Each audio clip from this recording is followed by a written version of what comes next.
देखिए, आज हम देखेंगे पंचवर्षीय योजना के बारे में। ऐसा कोई एग्जाम नहीं है जिसमें कि पंचवर्षीय योजना से क्वेश्चन नहीं आया हो। ठीक है, चलिए स्टार्ट करते हैं। देखिए, ध्यान समझिएगा। पहली बार पंचवर्षीय योजना जो अपनाया गया था, यह रूस देश के द्वारा अपनाया गया था। ठीक है, पहली बार पंचवर्षीय योजना कहाँ आए थे? रूस में आए थे। ओके, अब ध्यान समझिएगा। आर्थिक नियोजन पूछेगा आपसे कि पहली बार आर्थिक नियोजन किस देश के द्वारा अपनाया गया था, किस देश में आया था, तो क्या बोलेंगे? रूसी बोलिएगा। ठीक है, कोई दिक्कत नहीं है। अब समझिएगा, पहला पंचवर्षीय योजना जो आया था 1951 में आया था और यह 56 तक चला था। मतलब पहली पंचवर्षीय योजना का कार्यकाल पूछेगा आपसे तो 1951 से 1956 तक रहा था। दूसरा पंचवर्षीय योजना का कार्यकाल पूछेगा तो 1956 से 1961 तक रहा था। दूसरा पंचवर्षीय योजना 1956 से 61 और पहला पंचवर्षीय योजना 51 से 56। मतलब पहला पंचवर्षीय योजना 51 से 56 और दूसरा पूछेगा तो 56 से 61। कोई दिक्कत नहीं है। अब देखिएगा, तीसरा पंचवर्षीय योजना का कार्यकाल पूछेगा तो 61 से 66, 61 से 66 तक जो रहा, यह तीसरा पंचवर्षीय योजना का कार्यकाल रहा। ठीक है, उसके बाद जो है 66 से लेके 69 तक, 66 से लेके 69 तक, मतलब कि 66 में 3 जोड़ेंगे तो 69 होगा। मतलब 3 वर्ष तक जो रहा था, इसके बीच में कोई भी पंचवर्षीय योजना नहीं चलाया गया था। योजना अवकाश आ गया था। अवकाश मतलब क्या हो गया? रुकावट आ गया था।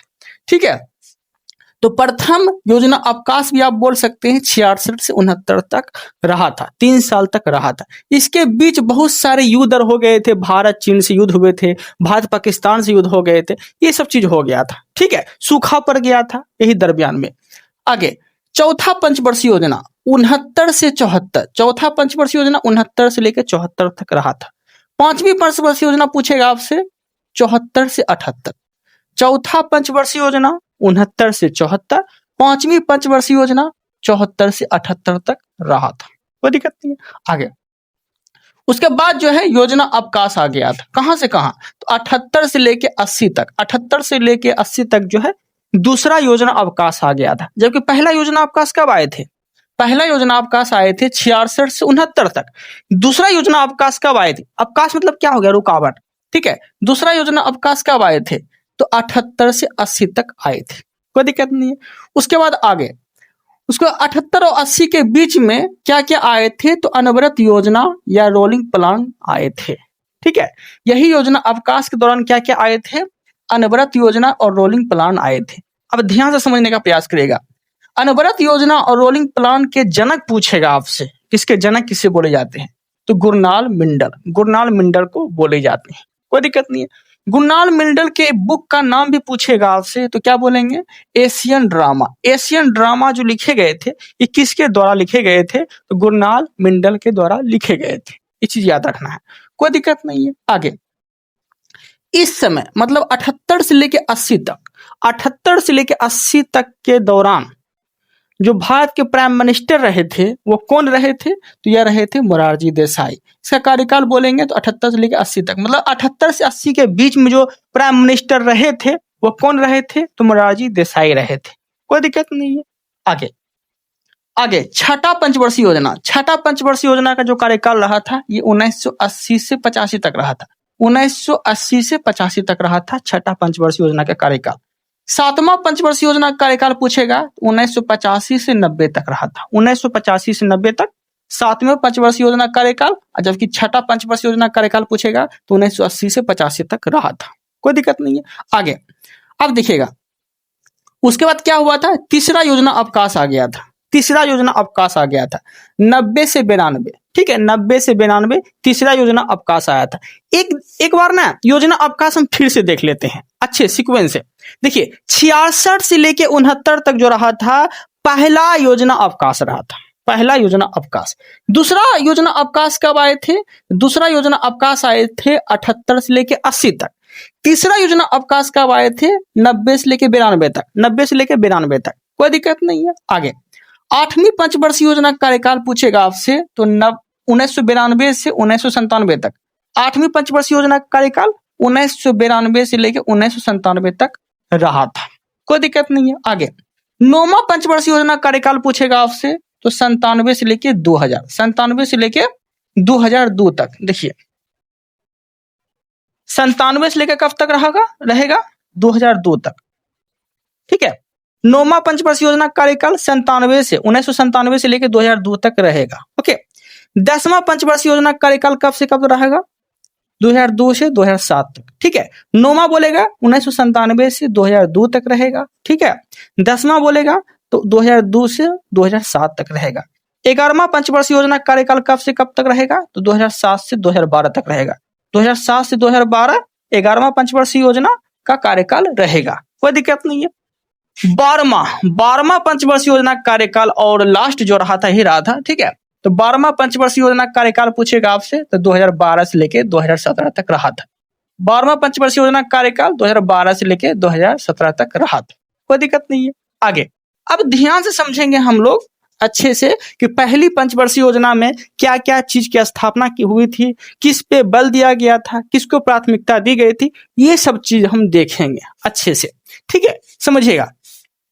पहला पंचवर्षीय योजना कार्यकाल कब बोले थे हम 1951 से 56 तक, 1951 से 56 तक। ठीक है, अब देखिएगा पहला पंचवर्षीय योजना का मॉडल जो तैयार हुआ था किसके आधार पे हुआ था तो पहला पंचवर्षीय योजना का मॉडल रखा गया था हेरोल्ड डोमर के आधार पे जो है प्रथम पंचवर्षीय योजना आई थी, कोई दिक्कत नहीं है।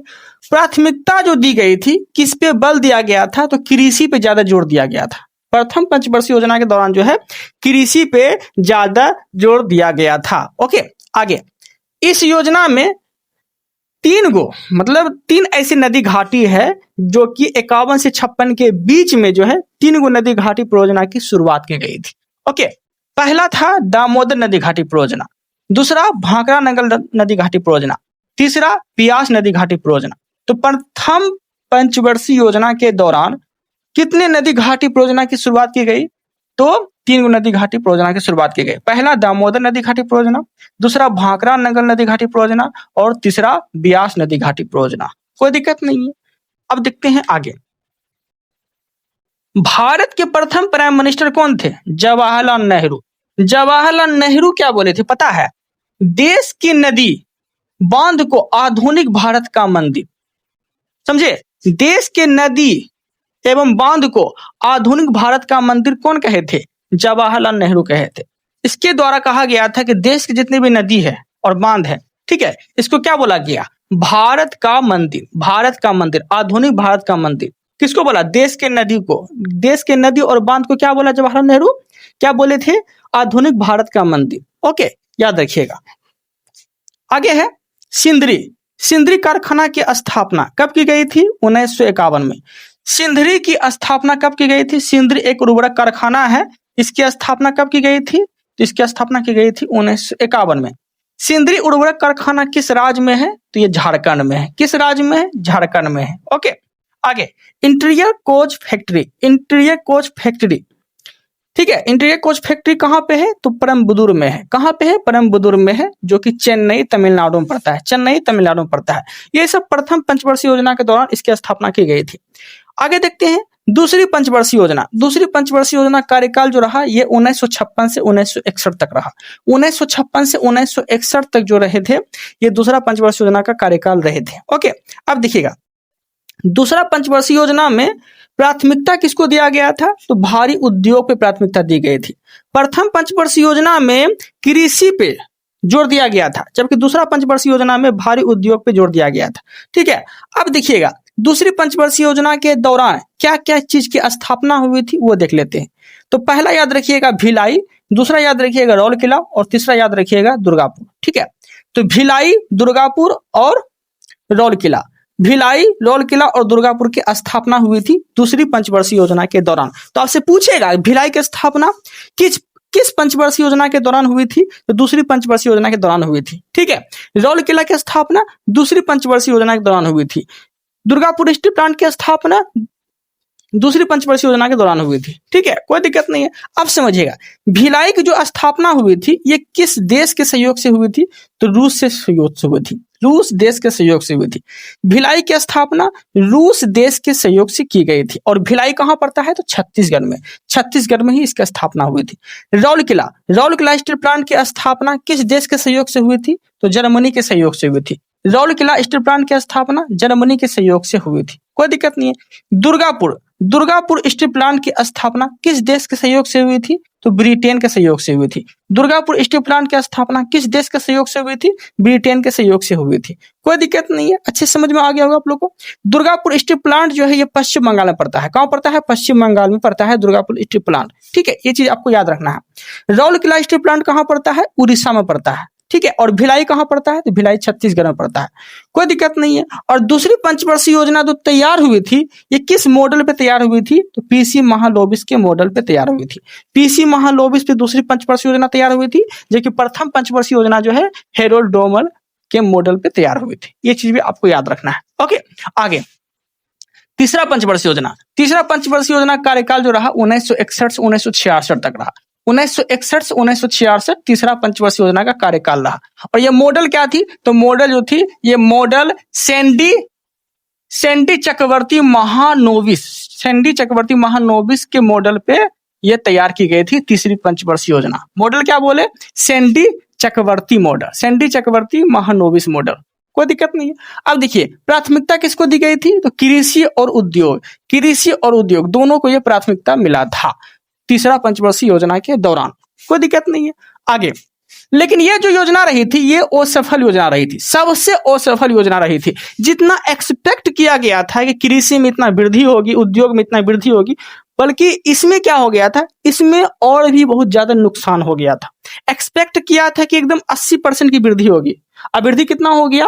10%, 20%। इसका रीजन क्या था कि तीसरी पंचवर्षीय योजना के दौरान ही बहुत सारे युद्ध हो गए थे, इसलिए जो है ये असफल योजना माना जाता है।